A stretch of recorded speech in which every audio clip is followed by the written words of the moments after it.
What's up, everybody, man? It is your boy, Ray Phillips, co-host of the Fresh Perspective Podcast. Hey, listen, man, we are back and live and direct. We are in the same room for the first time in a very long time recording a podcast, man. Without further ado, I would like for my co-host to introduce himself. It's your boy, Tuck. We back, like you said, live and in action, together. We're brothers, we're colored.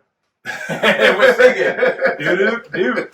Give me a high five. Cut. Yeah. So, I mean, a lot has happened in the 3 years that we haven't been, almost 2.5 years. Right. So we did this thing back in 2020. I think it was a great experience. We kicked it off talking about the pandemic. Right. And, we were on Zoom and everything like that. So it's good to be in person with you. It's always good to connect with you on and off camera.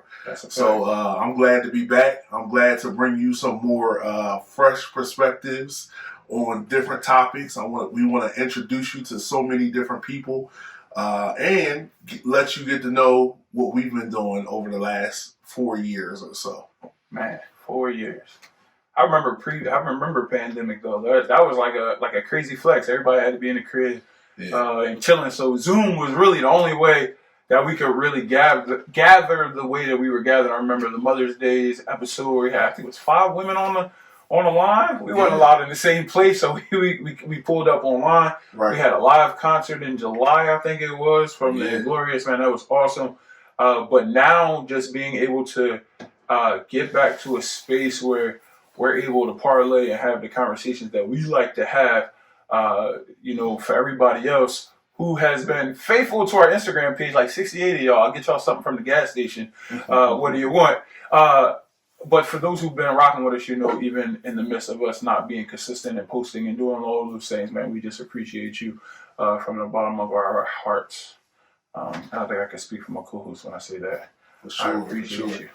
And the important thing is, what happened was we were having a conversation, and Ray says to me, hey, yo, we should do just a drop-in podcast episode where we just kind of catch people up.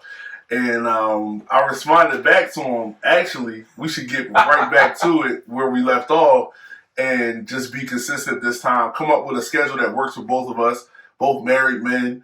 Both have to, prioritize our families first. And also taking care of ourselves. The pandemic was a rough time. A lot had happened. We lost people. Right. We had, some setbacks in the pandemic, but it ultimately prepared us for comebacks and things like that. So when I responded to him, I was ready. Like it had been on my heart, and literally we hadn't had a conversation about this, but he reached out to me about this drop-in episode.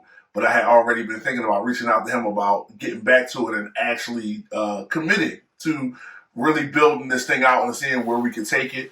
Podcasting will just be one platform. I see us doing many other things. Ray's already doing a lot of things. I've already been doing a lot of things, supporting the community, supporting different places that we work at, things like that. So I could see us doing this as a form of, we both have the gift of gab. And we like to talk, we like to interact, we like to get to know people. So it just makes sense for us to be together, having our conversations, giving y'all some fresh perspectives on things that are already being talked about on the airwaves, but also bringing on people who we respect and care about. And we want you all to be able to be exposed to so that they can share their stories. Ray has been doing that. That's how we kind of connected on the podcast wave. He interviewed me one time. So that was such a cool interview that I was like, I can see myself doing that too. So that's kind of how I even wanted to start doing this. Where Ray was like, I can see myself doing that too. And we just clicked. We got a lot of the same values and things like that. So I appreciate you allowing me to join you on a journey. Oh, no, absolutely. So to talk about that, real quick, me sitting down at the church with the phone, humble beginnings, look at us now. But your episode on my podcast is the most listened episode on the podcast. I think it's like 126 listens, but I only got 5 Spotify subscribers, so 126 listens for 5 podcast subscribers on Spotify is pretty cool. Right. So yeah, that is quite interesting. Yeah. All right, y'all. So listen, man, we are going to interview one another. Like Tuck said, we will be interviewing other people throughout the season. of the Fresh Perspective podcast, but we wanted to switch it up for y'all and give you a little insight on who it is that your hosts are. So we're going to jump right in. And I guess I'll go in. We're going to answer the same questions. So if it sounds kind of repetitive, y'all, you know what I'm saying? It just is what it is. Mm-hmm. Take it up with God, not me. Take it up with him. Yeah. So Tuck, tell me, what's your definition of success, bro? So for me, it's changed. I think at one point in my life, my definition of success definitely had to do with financial status. Mm-hmm. And being able to have money where I could live a life that I was comfortable, but also still had a challenge of life in the sense of I don't want to just be like challengeless and I don't want to have things to have to get through because I think that keeps you sharp mentally. But I also don't want to have to worry about those basic needs. Like I don't want to have to be so concerned about paying bills or be so concerned about I have to go to this job. So at one point I was thinking if I can get to a place where I didn't need a job, that would be success for me, right? And a lot of people promote that. They talk about it on the internet and things like that, financial freedom and entrepreneurship and things like that. Now I've shifted because I really don't think that it is important to me to become wealthy in a monetary sense. If it happens, God bless. I'm not going to turn away money, right? To be real with you. But at the same time, that's not my main objective. I'm not chasing a bag. That's just not who I am. That's not who God built me to be. And honestly, for me, success is being the same person in every room that I walk in. And having people be able to say that he's authentic, that Levi is authentic, that I have integrity, that who my job knows me to be, my wife knows me to be. Who my wife knows me to be, my church family knows me to be. And so having that consistency in each room is very important to me and is ultimately the success I'm looking for. Then spiritually, it's doing God's work, whatever that is, not looking at anything too little. So if it's serving and it's being in a serving position, which is typically looked at as low, that's fine. Right. Like that's where I want to be if that's where I'm supposed to be. And I think we all can serve.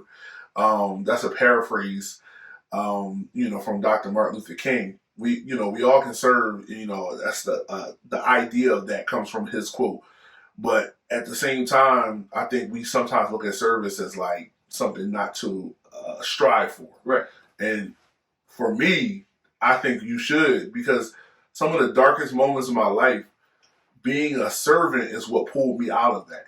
And so if I can be known as a servant, that would be ultimately the highest form of success in my book. Right.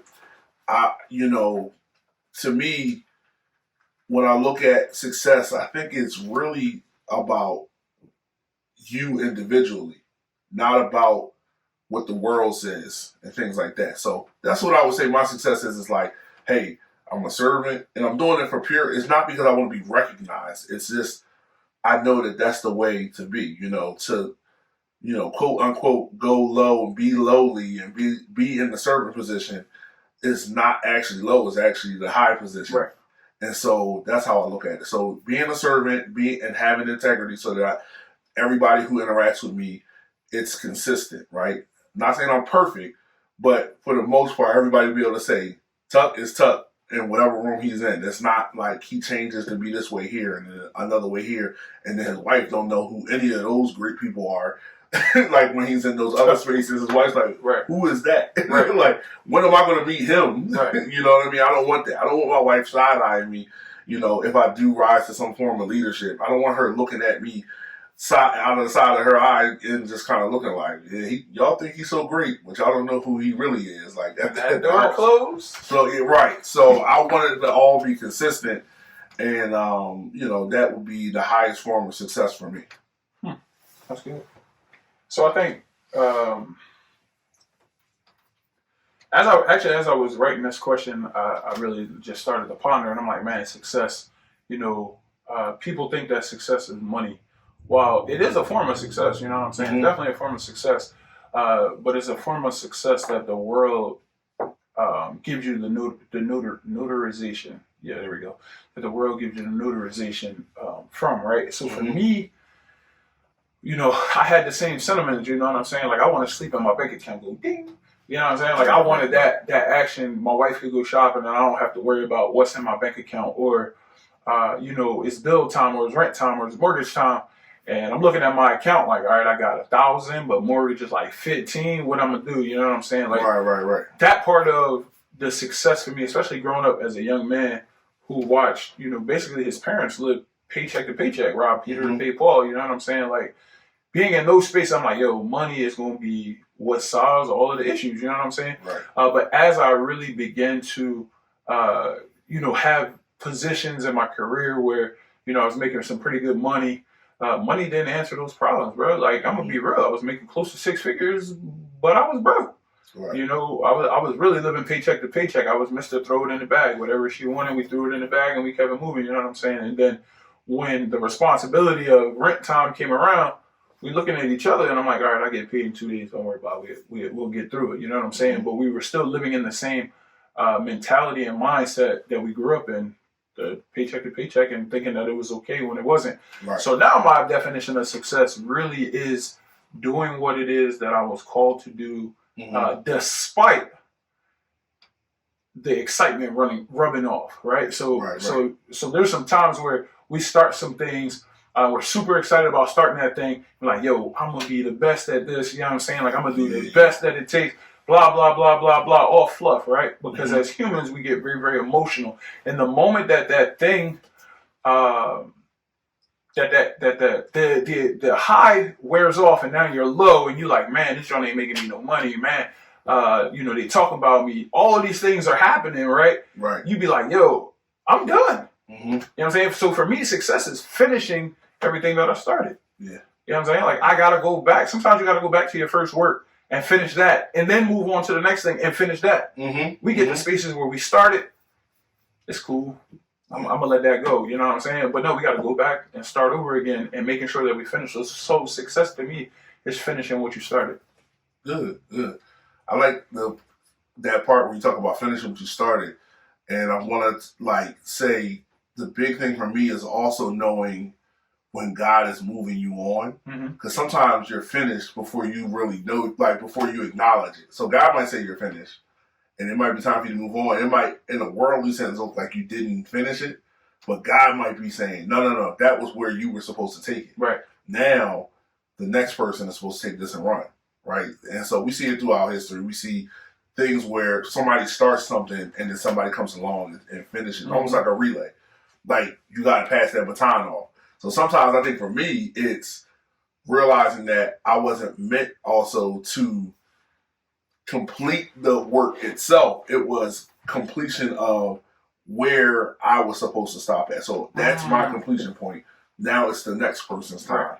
Whoever's coming behind you to take the baton and then run it on even further. Then they pass it to the next person. And life is seasons. And to me, I think we always look at life as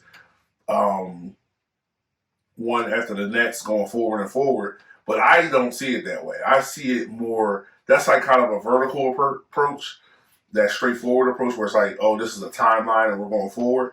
I see it almost like this. Like, life is more so horizontal than it is straight. And so we're walking, but we're also intersecting with so many different people when we're walking.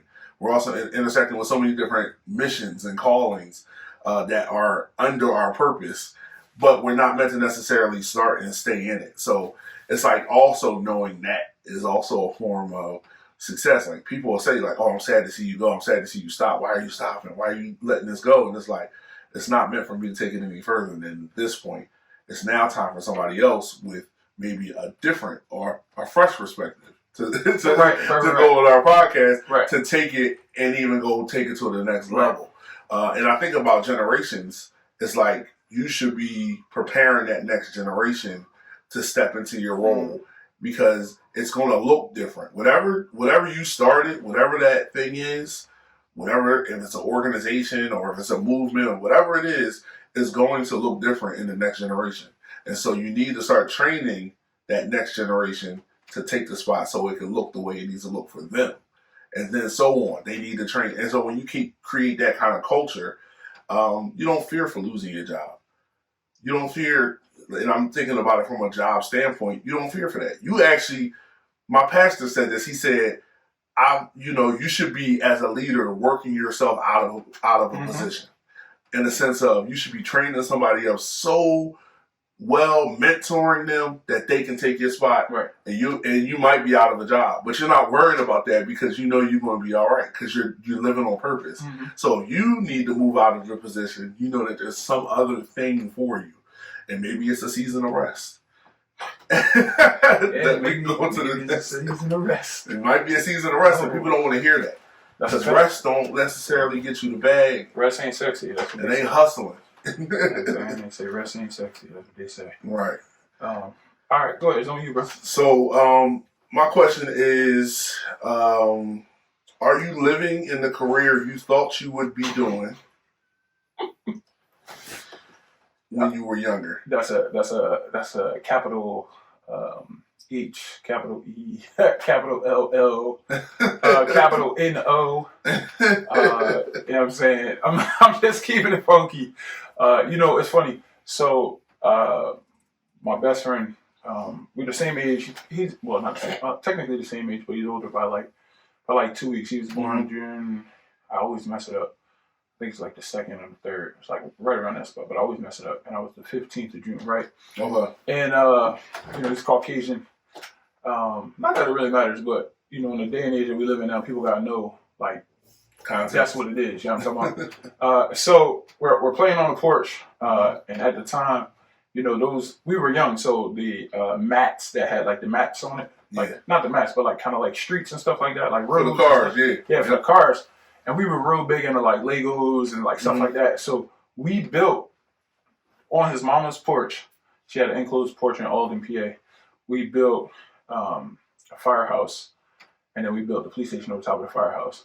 It was like, yo, when we get older, not understanding the context of actually how that stuff works, we was like, we're gonna build, a firehouse and a police station over top. He was like, all right, I'm gonna be the chief of the firehouse, you be the chief of the police station. My whole life I wanted to be a police officer. Right. Growing up, I was like, yo, I'm gonna be a cop. You know what I'm saying? I really love, what it stands for, and all of those things, man in uniform, all the the whole 9 yards, how honorable it was. I had family who was police officers. My uncle who recently passed away, he was a police officer in the 12th district of Philadelphia, and he absolutely loved his job. And he was a great cop. You know what I'm saying? He set what the reputation of a police officer should look like, right? Right. And for me, there were so many. Once I got to my adult life, there were so many situations and instances where it showed that the badge wasn't respected anymore. And for me, I wanted to be in a position where it was respected because of what I've seen from family members. You know what I'm saying? I have, again, my uncle who passed, and then I have 2 other uncles who are in Homeland Security, which is ultimately law enforcement. I had another uncle who was FBI, ultimately law enforcement.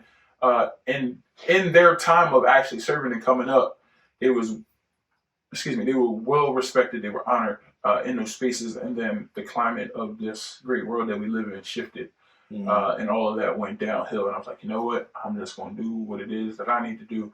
But will I say that I would change the career that I'm in now for a police officer? Absolutely not, because I have an opportunity to impact lives every single day. Ooh. That was a lot. That was good, though. That was a lot. That was real good, though. Yeah, man, that was a lot. Go ahead, bro. It's on you. I think just to kind of reiterate what you said, you're impacting the community in your own way. People know you. Right. I think we joked the other day, or a couple of days, a week ago, you're talking about setting up your reunion. And you were saying, in high school, you wasn't necessarily the most popular, but now you're the person that people, I think, look to connect people. Right. So the question I got is, and there's reasoning for this question, is what's your favorite season? Winter, spring, summer, or fall, and why? I'm a big guy, so mid-fall is my favorite. So somewhere towards, I would say, the end of October and the middle of November, before Thanksgiving. One reason, temperature-wise, to me, that's the perfect, like, that's the sweet spot for the most part. There's some pretty crisp, cold days, but for the most part, it's probably between about 55 to sometimes it can go up as high as 70 at that time, still. So I would say that's the temperature reason. The other reason is just, like, I think I like the fact that it's time to kind of start coming inside and chilling. I'm a homebody for the most part. Even though I'm a very social person, but I enjoy being home with my wife, my children. And so fall kind of signifies it's kind of time to like come with, draw near to the family, and we're going to work and coming home as opposed to looking to be out and about so much like we are in the spring and the summer. So I would say fall for me. True. So that's actually good. I love fall. Don't get me wrong. I love fall, bro. I love hoodie season. That's like my favorite season. Yeah. I love hoodie season. However, I would have to say spring, and it's for selfish reasons, obviously. Those that don't know, I'm a landscaper, so spring is actually the greatest time of all, right? But when you really think about it, there's a Monday Minute coming out this week in 2 days that actually talks about the seasons, and what really hit me is, right, winter time, everything dies, right? So there's no leaves on the trees outside. Your bushes begin to shrivel up. If you have the perennial plants, they begin to shrivel up and get ready to spring forward again in the spring. Everything just dies in the winter. It lays dormant. Bears and animals begin to hibernate in the wintertime, but as soon as it turns spring, they spring forth and they get back into it. So for me, it's spring because during the fall, like Tuck said, we begin to draw, into, closer being with our families and things like that. But in the winter time, we begin a little more of a hibernation more than just us chilling in the crib. You know what I'm saying? Right. We begin to hibernate together. Like, I'm gonna be real, me and my wife, we went to bed at 7:30 last night. That's love. On a Friday. Yeah, on a Friday, man. So it's like the hibernation point of it. But for me, spring is so important because, one, the weather is good, right? 60 degrees, I'm in my shorts and a t-shirt, you know what I'm saying? Yeah. And maybe a hoodie. I might have a hoodie on when it get colder at night. But it's an opportunity for the sun to shine longer. Right. That puts me, I love to be outside. That's what I love. Like, I love being outside. I'd rather be outside than be inside. I'm gonna be real with you. I'd just rather be out and about. That's just my thing. So spring is great for me because there's more sunshine. All right. Well, my question is, what's your favorite quote, and why is it important to you? Ooh, this is easy. This is very, very easy. Something that I live by every single day of my life. As a man thinketh. That's it. I love it. That's 4 words. As a man thinketh. I love it. And that's by James Allen. And the reason why is near and dear. It gets me emotional when I really think about it, right? So that's kind of why I'm not trying to choke up. But hey, listen, man, if y'all catch me crying, it is what it is. You know what I mean? Keep it 100. But if in your mind you think you're something, you are, right? Mm-hmm. So if you say to yourself, I'm a horrible husband, I'm a horrible father, I'm a horrible friend, I'm a horrible brother, I'm a horrible this, guess what? You're horrible. Mm-hmm. But if you tell yourself you're successful, if you tell yourself you're a king, if you tell yourself you're a priest, a high priest, a royal priest, if you tell yourself you are the greatest thing walking this earth, guess what? You're the greatest thing walking this earth. Right. So we have the ability, God gave us the ability to speak affirmations over ourselves and they be what it is. God spoke and the world came to pass. Right. So we have the ability to speak over ourselves and it'll come to pass. For sure. So that's why that's my favorite quote. That's what's up, man. How about you? I like that. Mine is from Denzel. Something I picked up recently. Denzel Washington. And he says, never confuse movement with progress. It is more to the quote, But I just like that because I think in a world, and I mentioned it earlier about chasing a bag, hustling, everybody got a get rich quick scheme and then try to bring it to you. And then everybody's, looking down on people who don't necessarily subscribe to the idea that I have to chase money and that I have to be looking to become super wealthy. There's always content that I see that pops up that talks about those people as being lazy and all that kind of stuff. But the real thing is, and I seen that this kind of stems into another, kind of segues into another quote I saw. A guy, he seemed that this guy was homeless. He was at a gas station talking to somebody who was pumping gas, and he said to him, when you get to the destination, you might have seen this. This is a clip I saw on social media. It was like, there's so many people ripping and running, and they just, they don't have no time for nobody. They can't stop and talk. They can't do this. And it's like, when they get to the destination, they're going to be disappointed. Because guess what? We're living in a world that has taught us that we should always be looking to what's next. Right. Never, ever satisfied with what is. Always, being satisfied is looked down upon. It's like, oh, you're content? Oh, yeah, you don't have no ambition. You ain't doing nothing. You like, what do you mean you resting? You ain't a millionaire. I've heard people say that. People say you shouldn't be resting. You're not a millionaire. And then when you're a millionaire, you might say, well, now I can rest. And they're going to say, you shouldn't be resting. You don't have $10 million. Right. You shouldn't be resting. You don't have $20 million. The goalpost is going to keep moving until you die. So by the time you look up, you can chase the bag. Go ahead. No, it reminds me of being on a treadmill and then somebody hanging a hot dog and you chasing a hot dog, or the dog being on the treadmill and they chasing a hot dog. That's really what it comes down to. It says, the next part of that quote says, because you can run in place and not get anywhere. That's a fact. So sometimes people chase they go down these pathways and they chasing the bag. It's all money, really. It's money and status and power that people are chasing. And when you don't subscribe to that, they look at you like you are a murderer. Like there's something wrong with you, or something, you should be in the loony bin because you're not. What do you mean you don't care about this? I just don't. If it comes to me, I want to brag on God. Right. If I become wealthy, you'll know God did it. Right. Because I'm not chasing it. Right. I want to do what I do well. I do want to be compensated for what I do when I'm talking about my jobs and stuff like that. I do want to be, or even this content and stuff like that. I do want us to get compensated. But the thing is, I'm not hungry or thirsty for that. So I'm not compromising my ethics. I'm not compromising. I'm just not. So that's the thing is, I think people, when your main objective is money and status and power, everything else is, you can compromise that, which means you can compromise your ethics and your morals and your values. Your priority is here, so your family falls after. And in the way that these financial gurus justify it is like, I literally on a post, somebody was talking about amassing wealth while you have a family.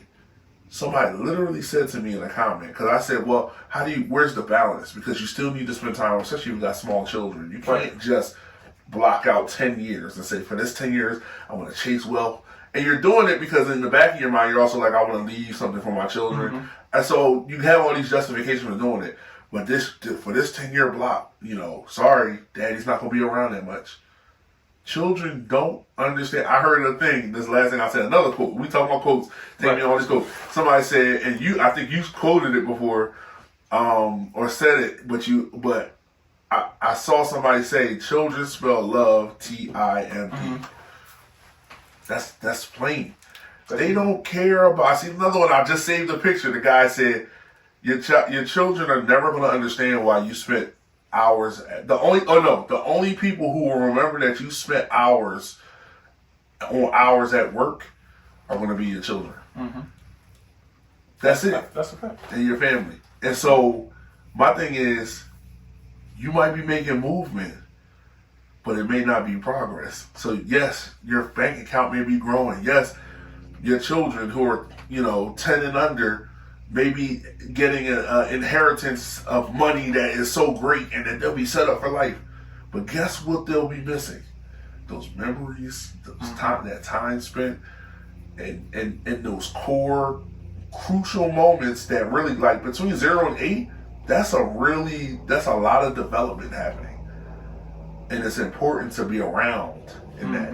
So my goal at some point is to be in a space where, not that I'm saying I'm going to be rich, but that I don't need my job to the point where I can always say, I'm going to do this with my kids. Right. I'm going to go see them in this play. My dad did it. My dad used to go, and I'm taking his legacy to the next level because he worked his behind off. He hustled. He worked at the post office for over 30 years. He did all this stuff. He helped people all around the communities and all that.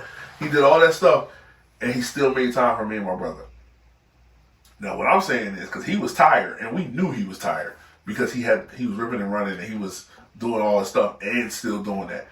We knew he was tired. My thing is, what would it be like for my children to see a rested dad? A dad who's not anxious about the money that's coming in or going out. Who ain't worried about it. Not because we got it like that in a worldly sense, but because God got us and I'm living that type of faith. And that's kind of what that quote kind of brings back to me. It's like, I don't want to create a situation. I don't want to pass American work ethics down to my children. I want to pass Sabbath down to my children. I want them to confuse people. Like, why y'all so chill? Right. Why you really chasing a bag? Why didn't you make your kids go to college to be a doctor if they don't want to be a doctor? You should force them. You know, I hear people talk about that. Force your kids to do stuff. I know it doesn't sound good, but the greatest people in the world's parents force them to do X, Y, Z. I don't believe in that. That's on them. I don't believe in that because look at the mental state of those people. Those people. And so I believe in nurturing. I believe in discipline. And I'm not talking about corporal punishment. I'm talking about discipline, the life of, like, you got to do what you say you're going to do. Got to do what I tell you to do. Right. Follow directions. That kind of discipline. I believe in all that. But I believe in that as something that is holistic to the human experience, not to serve capitalism. Right. And that's all I'll say. Because I can go on and on. Yeah, and we got plenty of episodes to do. I could have interjected a couple times. I'm like, nah, we said we're going to get off. We're not going to stay on too long. We ain't going to do it because I can interject, but we're not going to do it. Because we could talk for hours. So. Oh, for sure. That's one of them things where we're going to have to, somebody going to have to be over here with a camera or with the red light. Like, here, time to stop. Yep. So I'll say this. Let's ask this last question, right? Because they kind of go hand in hand, but I really want to ask,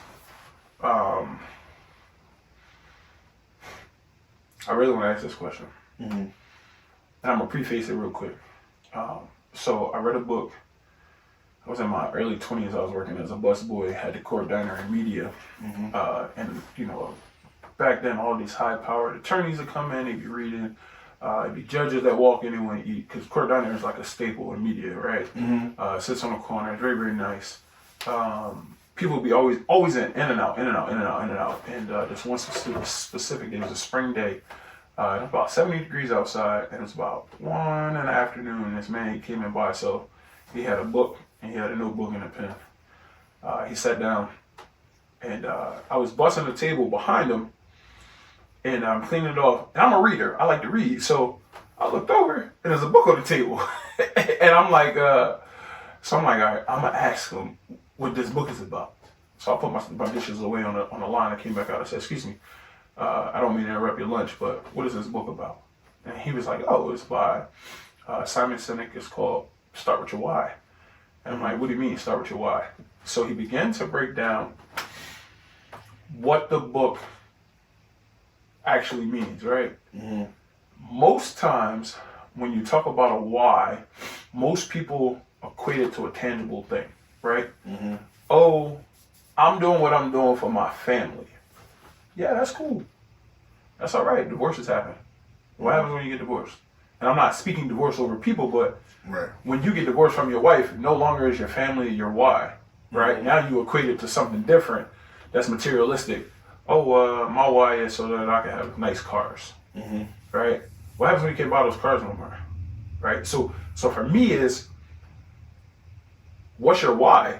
Why do you get out of bed every single day and walk in the purpose that you've been called to walk in? What is it? It has to make you emotional. Like, I'm being real with you. Like, your why has to be attached to an emotion inside and not to a tangible thing, because tangible things fade away. Right. We fade away. You know what I'm saying? We're just a mortal flesh. We're going to fade away one day. For sure. And your why has to be attached to something that's going to drive you despite how you feel. You know what I'm saying? If I don't feel good in the morning, I'm not going to call out of work because that why is driving me to get up and do what I got to do. If I got a speaking engagement to talk to the youth and I'm losing my voice, I'm going to drink a bunch of tea. Why? Because the why that's inside of me is stronger than anything that I'm feeling. You know what I'm saying? So my question is, what's your why? For me, it's woven into my spirit to seek opportunities to help people find hope. A lot of the work I do with students is around academic probation. And many of them have either experienced great losses in their families, or they've had a history academically from grade school on into college where they've never believed that they were a good student. I myself have felt that way. And that's something specific, but in general, when I look at people, the reason why I get up in the morning is because I know I'm going to intersect with at least one person that's going to need the hope that I have within me that don't make sense all the time. My hope doesn't always make sense. Right. And you can attest to that too. People can look and be like, well, you got a lot to be like depressed about. You got a lot to be down about. And do I get sad? Yeah. Do I have seasons of functional depression? Yeah, I have that. But for the most part, it's the hope that pulls me out of bed. It's that's my why. It's like there's always something to have hope and joy in, whether I'm in the highest season of my life or if I'm in the lowest season of my life. Right. And that hope and joy drives me. That hope and joy is my why, because I believe that other people, I had somebody tell me one time, I was trying to encourage them through something, and they basically said like, well, that's pretty optimistic. That's almost like they were like teaser, like, that's pretty foolishly optimistic. Like if you want to act blind, then I said, and I had to stop him because I said, it's not that I'm blind to what's going on. It's that the hope and joy within me won't allow me to let that consume me. And so that's what gets me out of my bed, is to be able to spread that, to be able to spread steadiness in a world that is so chaotic. You know what I mean? I'm a pretty steady person, and people have said that to me. So I know that when I'm in a space, people feel better. Just by me being there. I don't have to say anything. I can come in and being able to be aware of my attitude and my disposition is important, because people pick up. People see me. And that's the thing I realize, is like, people really see me. Because when I'm not, my best face ain't on, not that I have to fake, I'm not saying about faking it. That's not what I'm saying. What I'm saying is when I come in and my attitude is off, people pick up on it. Right, absolutely. Because I'm usually the one that's the hope. And so if they feel like, oh, he lost hope, then I don't know what chance I have to keep my hope intact because he lost hope. So for me, it's that hope. That's really my why. It's the hope that I will be a part of what makes the world better. I will be a part of what makes my family better than it's ever been in any generation before it. I will be a part of what makes my church family better. What makes whoever I encounter a better person. On top of that, I will be the best version of myself. That the Levi from yesterday will be better today and will be even greater the next day. That really is my why. So that's a better way to kind of bring the why into a concise speech. That who I am from yesterday is better when I wake up this morning. I get to start all over again. Not saying I'm exempt from any mishaps and consequences that may come from those mishaps, but I get to start afresh every day. Right. Then that day I'm thinking, man, I get a new start, cool. And I'm even thinking further, because I'm like, what I do today is going to make me even better tomorrow. Even if I feel like I failed today, it's going to make me better tomorrow. So that is my why, is that I have a chance to get better every day. That's why I can never get down on myself when I fail, quote unquote. You know what I mean? Like, people might look at something I felt like failing out of school like I did. I never let that get me completely down. I was depressed for a season. I let myself be in that too. I believe in lamenting. I believe in that. And part of that is the process of figuring out how I ended up here. But I gave myself a time limit. And I said, now it's time to get back up. I got knocked off my beast. Now it's time to get back up on that, up there and keep it moving, right? And that is a part of the reason that why was there was like, okay, this feels like rock bottom. So now, let's move into the next phase, the next season, and I can be better than I was in this season. I have a clearer focus on where I want to go and how to get there. So now my why is to be better every single day. Not to get caught up in what I did yesterday, but to be better.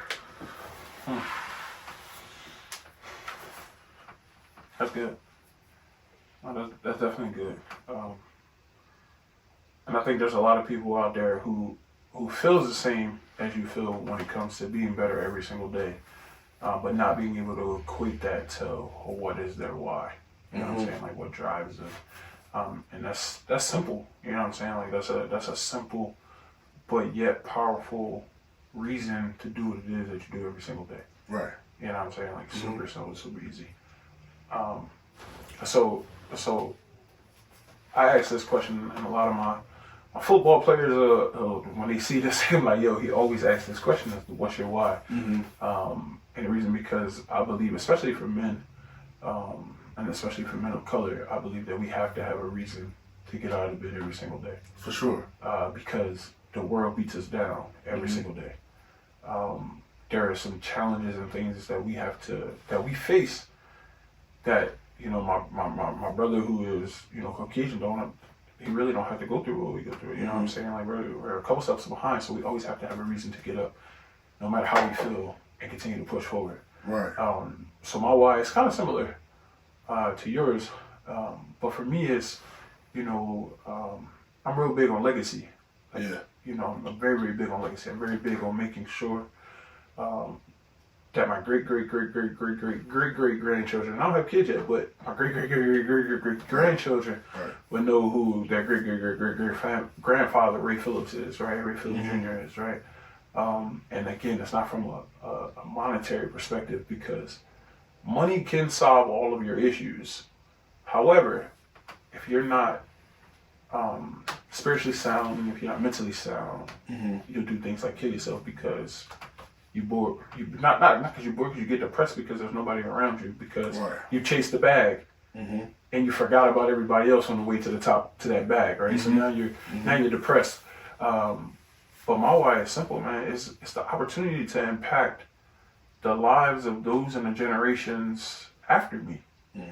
You know, that is really why I get up every single day and do what I do. It's like an opportunity to share what I've been through with someone who could be younger than me or someone who's older than me, right? And I'm gonna close with this one.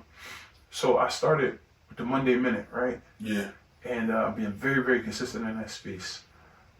And a friend of mine, she's more like a sister. She had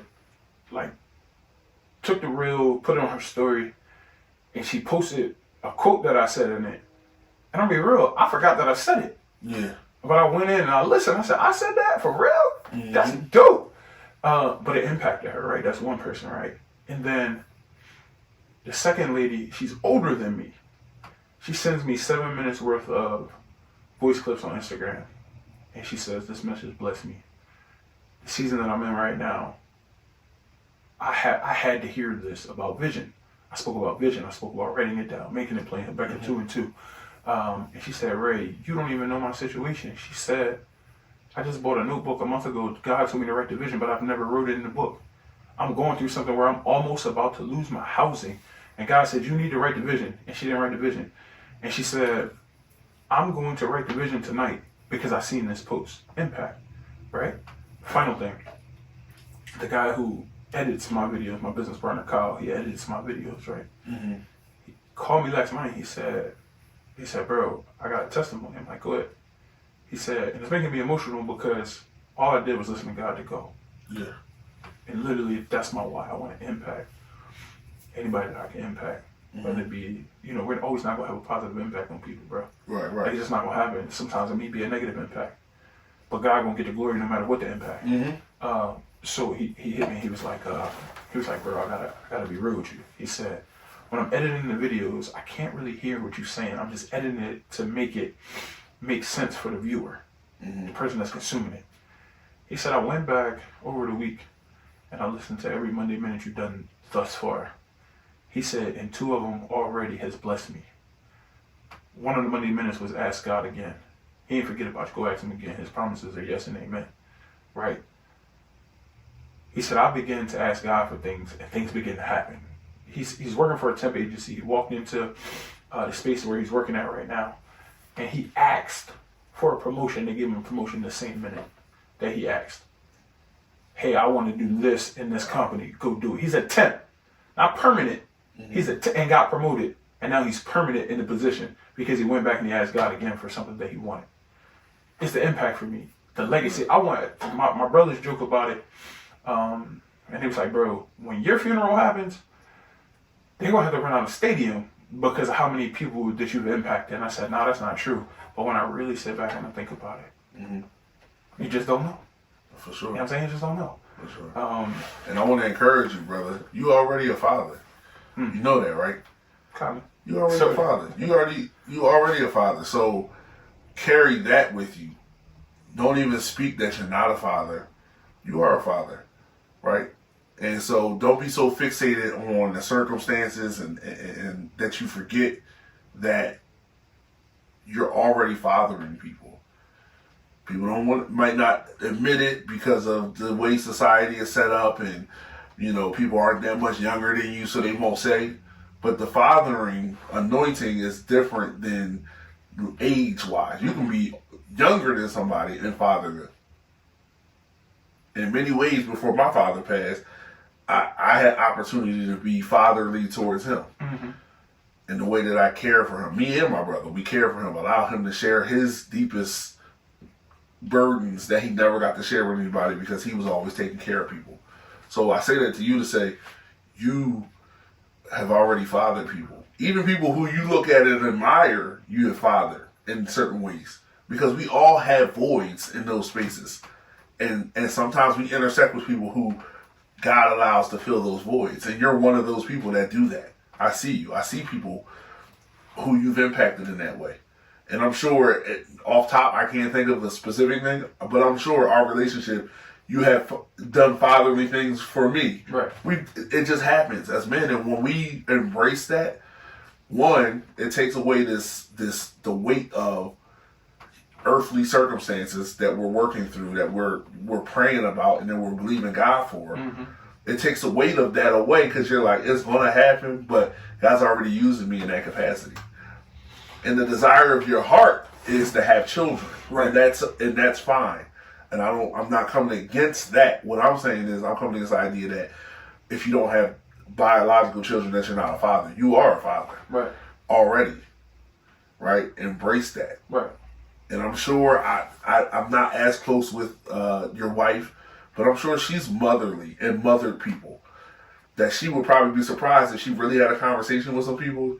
They'd be like, yeah, you really definitely did come in a vital space and took on a motherly role in that moment. Right. Or in that time, in that season. And so when you think about that, you'll realize that you're already those things. The desires of your heart are to have biological children, which is good. Continue that. Continue to pray for that, and continue to believe God for that. But also believe that God is already using y'all in that capacity, because first of all, you'll know the assignment. You'll see the assignment greater, right? And this might even be just for us. Right. I mean, it's cool. It's cool though. It's cool, man. But you just gotta hear it. I wanna encourage y'all and say, like, y'all are already parents. Y'all parenting is not limited to biological children. Right. Right. We call our spiritual parents father, mother, and all that. So it's not limited to you having biological children. And I'm sure the work that you've done with Double Scorpions, with Sharon Hill Athletics, with Academy Park when you were doing security, you did security, right? When you were doing security. So think about all the spaces you've been in, and I don't know anybody more trustworthy. You've been around people's children for a long time. People trust you because they know, one, you got the best interests of the kids at heart. Two, you're a fatherly figure. So parents are okay with you being around their kids because they know ain't nothing to worry about. Ray probably at my level when it comes to the care for these children. Like, as a parent, like, he at my level with it. So I know if I'm dropping him off to do something with Ray, he got something going on, a program or something, they good. Right. Because there ain't no nonsense going on. They going to get some wisdom. They going to have some fun. They going to be safe. Right. So you already doing it. Right. No, I appreciate that. You know, you hear it from different places all the time. Like, even my apostle, he says it all the time. Like, you're already a father. But sitting down, I guess, and listening to it again, it's just like, you know what, you're right. You're right. Yeah, I know, Boo. You just texted me. I'm sorry, y'all. She mad. I gotta go.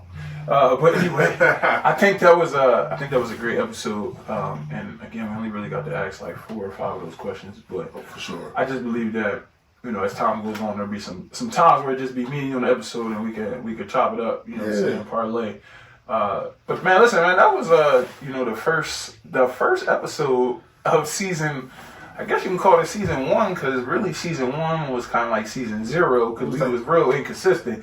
So this is actually the first episode of season 1 of the Fresh Perspective podcast, man. We thank y'all for joining us, man. If this podcast bless you, you know what I'm saying, do me a favor, share it out. I mean, follow us on Instagram at the Fresh Perspective Podcast, man. You can follow us individually. Mine's is Live, Live, the letter NTHE, now, NOW _, and yours? Mine is Mansa Prolific, MANSA PROLIFIC. Yeah, man. Listen, hey, I have a Mother's Day walk that I'm putting together right now. It's actually going to be the weekend before Mother's Day because there's a lot of other things going on.